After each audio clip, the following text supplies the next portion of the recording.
Hello everyone, welcome back to another video here on Sam's Crafty Castle, and today, this is another pretty easy card, but I've had this one in my mind, in my brain, for quite a while now, and I'm really excited I finally got around to making it. So I already blanked on the name of the stamp set, I'm not gonna lie to you. I'm gonna look it up and see if I can figure out what it is. It is Lawn Fawn though, I do know that. And I'm just going to stamp all my little wolves here. We're going to do a little bit of a scene card, but in a little bit of a different way. So I have had the little frame die set from Lawn Fawn. I think it's called Selfie frames or more Selfie frames or something like that. I'll look that up too, because I have the Lawn Fawn website open on my phone currently. And Selfie frames is the name of the die set. I've had that one for a while, and I always just thought it'd be really fun to make little picture scenes with all the little critters, or really anything.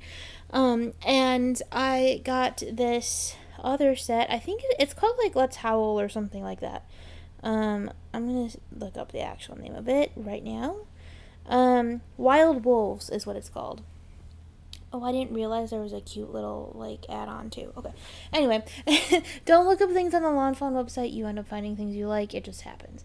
But I thought these little wolves would be kind of cute in there. I'll admit, I didn't totally have a vision of where this card was going when I started it.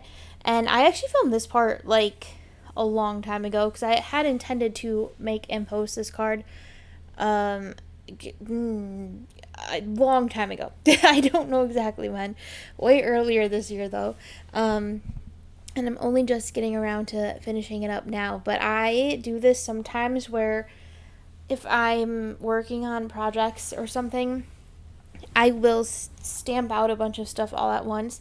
Mostly because, especially stuff like this where I have to color it, because the ink really does need a little bit of time to dry. For the most part, not all inks necessarily do. Some dry faster than others. Mine, I've noticed, needs a little time. So, at least overnight. So, sometimes I will just, if I know I have, a string of coloring videos coming up or something, or I just have the time, I will pre-stamp a bunch of images and things ahead of time. And that's what I did with these. And normally in this situation, I would also die cut them on my Scan and Cut. And there's a couple of reasons I chose not to this time. And one of them is simply that the space in front of my Scan and Cut is currently very messy, and I didn't want to clean it. Sometimes the decision is as simple as that. I just have a bunch of stuff piled in front of it right now, and I didn't feel like putting all the stuff away, even though I should have put all the stuff away, but I didn't feel like it, so I didn't do it. And two, this one I stamped the big tree kind of close to the edge of the cardstock, and sometimes Scan and Cut can get a little bit weird when you have things that close to the edge of the cardstock. So I ended up deciding to just use the dies for this. But usually if I'm pre-stamping something like this, I will use my Scan and Cut to do it, or to cut it out. But I just didn't this time. So yeah, sometimes it also just comes down to I just don't want to. Sometimes the dies are just more accessible or whatever that day, or I'm just in the mood to put my die cutting skills to the test. But I will say Lawn Fawn is one of the companies that my Scan and Cut does the best with, honestly. I almost always get very consistent, nice cuts with my Lawn Fawn stuff. There are definitely times where the scanner picks up on some little tiny piece of dirt or something, and then it cuts out really weird. I'm sorry, my air conditioning just turned on, and I'm not turning it off because it's about 9,000 degrees outside today, and it's not going off. Y'all can deal with it. So now I'm just going to start the coloring process, and I've put the little images on my sticky mat. This is my preferred way to color things lately, these little images like this, is to put them on my sticky mat.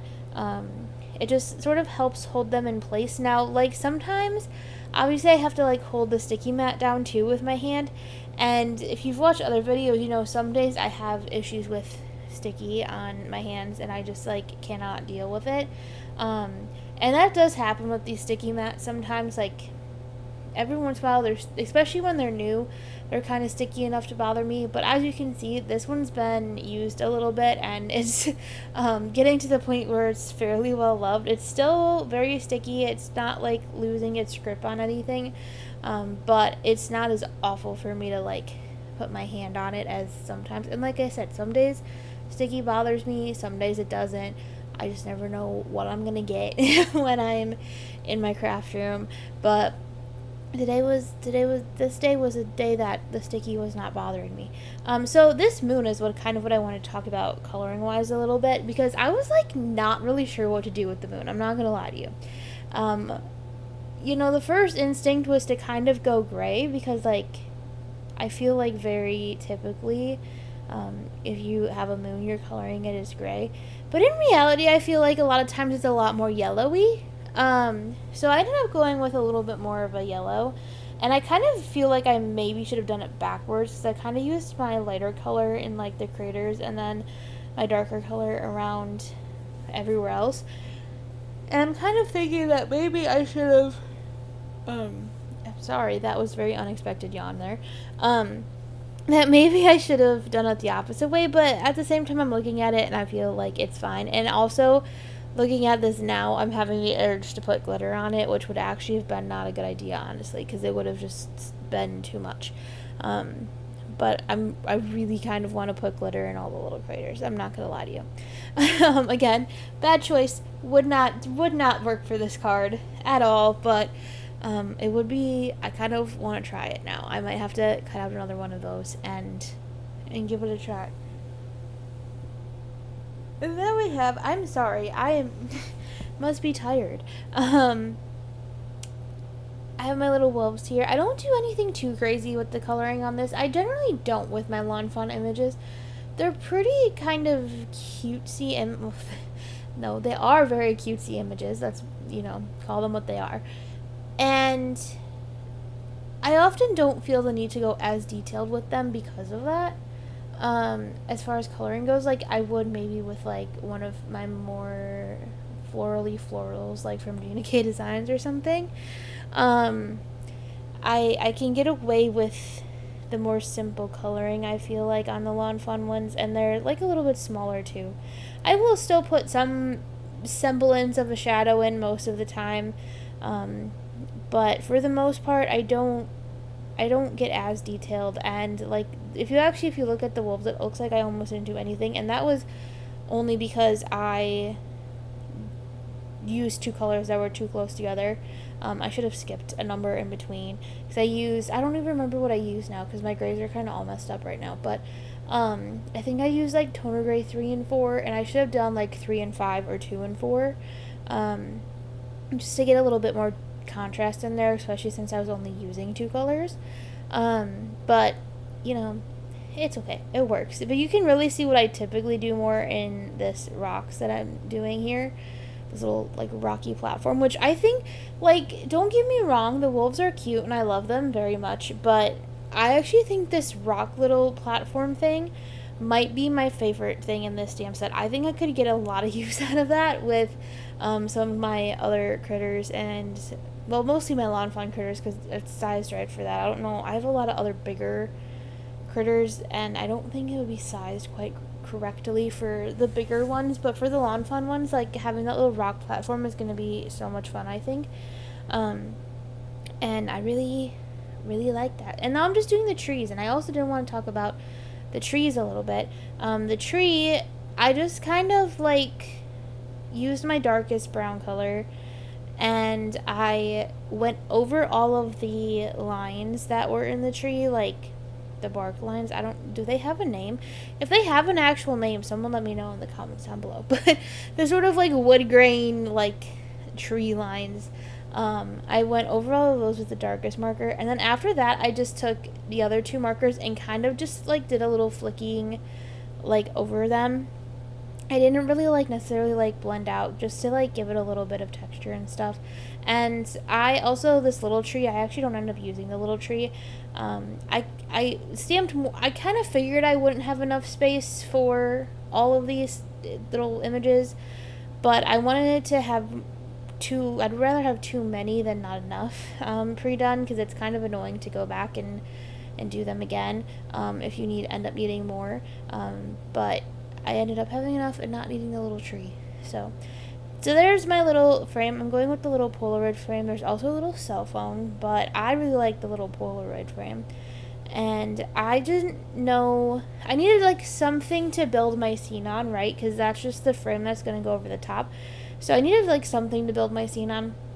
So I quickly measured the die to figure out about what size rectangle I needed to be able to build my scene on it and have it line up in the window. But the only thing is, I don't know if you caught this, I did not measure the window.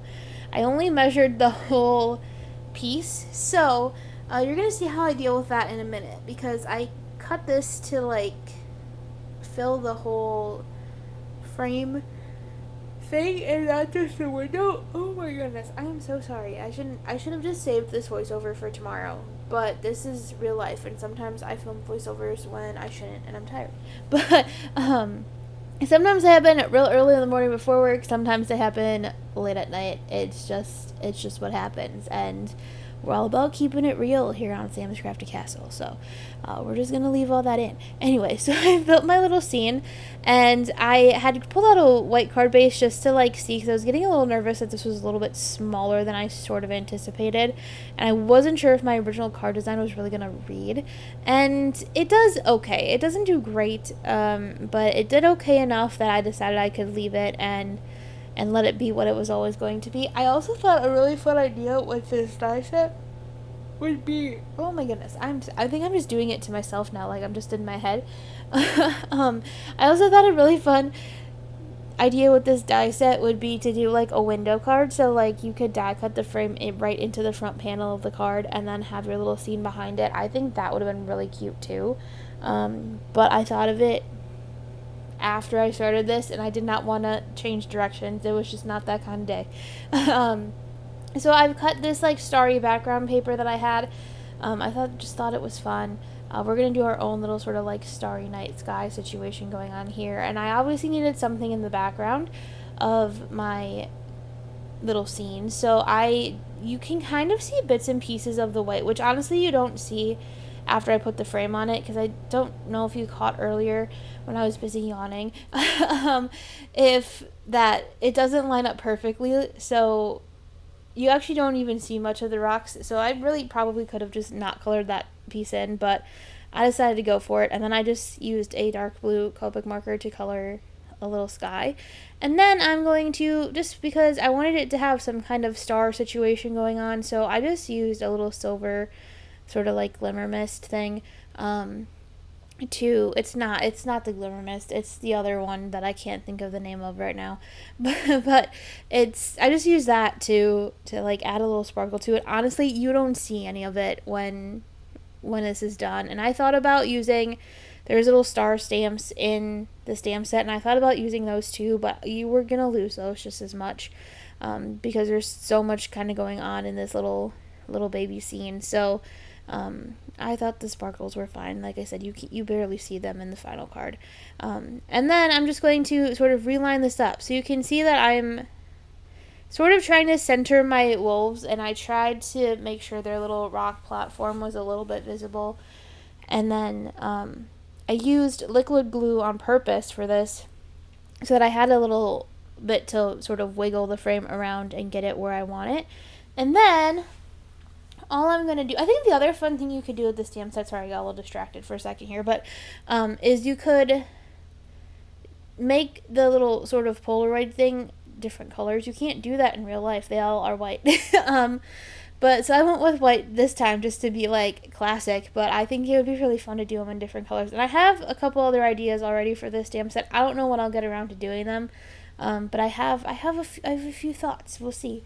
We'll see if they happen anytime soon or not. But I actually really like this. I think this came out really cute. And I had spent a lot of time trying to figure out what grading to do for this, because I wasn't really sure what I wanted to do for it. I ended up just kind of looking through the stamp set, and it has this, "I'm so glad you're in my pack," I think is what it says, something along those lines. And I thought that was really cute. I mean, I just used the I'm So Glad You're in My Pride stamp set for, well, you haven't seen that video yet, but my dad's Father's Day card this year, I did a Lion King theme because he really likes that movie. And, I mean, I really like that movie too, but I kind of went with a little Lion King theme, and the stamp set that I used for that had, it said, I'm so glad you're in my pride, and I used that for him, and I kind of really liked that. So yeah, so it says I'm glad you're in my pack. And so this is kind of a little twist on that, I guess. I don't know, maybe it'll be somebody's Father's Day card next year. I don't know.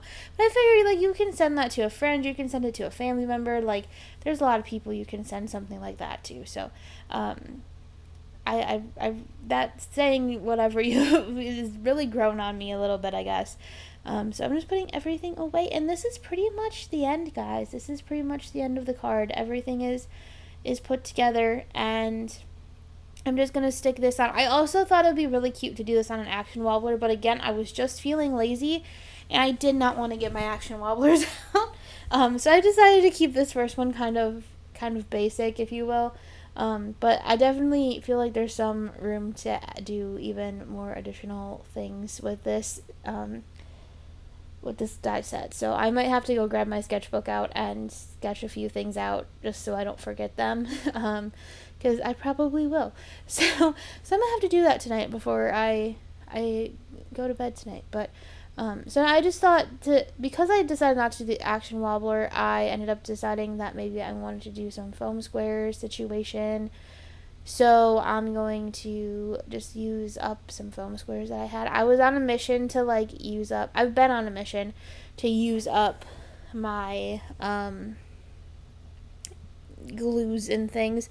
Like, I have a couple tape runners that I don't actually like very much, and things like that. I have a whole pile of foam squares for some reason, so I've been trying to use up stuff, and that's it. So that's the card. So like I said, this one's pretty simple. I mean, but sometimes they don't have to be super complicated. Sometimes they can just be cute and simple like that, and it's lots of fun. So that's it for this week. Don't forget to like, subscribe, and comment down below. I'll see you again soon, and have a crafty day.